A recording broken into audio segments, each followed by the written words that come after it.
আসসালামু আলাইকুম বন্ধুরা আজ আমি আপনাদেরকে এমন একটি ঘটনা দেখাতে চলেছি যে ঘটনাটি দেখতে পাচ্ছেন। এই ছোট্ট ছোট্ট যে বাচ্চারা রয়েছে এরা কিন্তু কে রে ভাইয়া হইল খাওয়া হয়েছে বেনানা।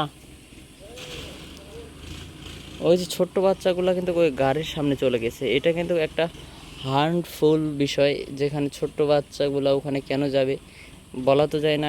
গাড়ি যদি ব্যাগ দেয় তাহলে ওদের কোনো দুর্ঘটনা ঘটতেও পারে।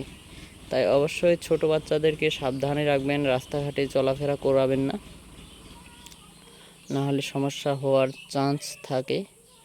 কারণ ছোট বাচ্চা ওরা তো আর বুঝবে না, গাড়ি দেখলেই ওদের আনন্দ লাগে, এই হচ্ছে বিষয়। তো বন্ধুরা, এই ছিল আজকের ছোট্ট ভিডিওটি অনেক শিক্ষণীয় একটি ভিডিওটি ভালো লাগলে অবশ্যই লাইক, সাবস্ক্রাইব, শেয়ার দিবেন। এবং কি আপনি যদি আরও এমন নতুন ভিডিও পছন্দ করে থাকেন তাহলে অবশ্যই চ্যানেলটি সাবস্ক্রাইব করবেন। সবাই ভালো থাকবেন, সুস্থ থাকবেন। আল্লাহ হাফেজ।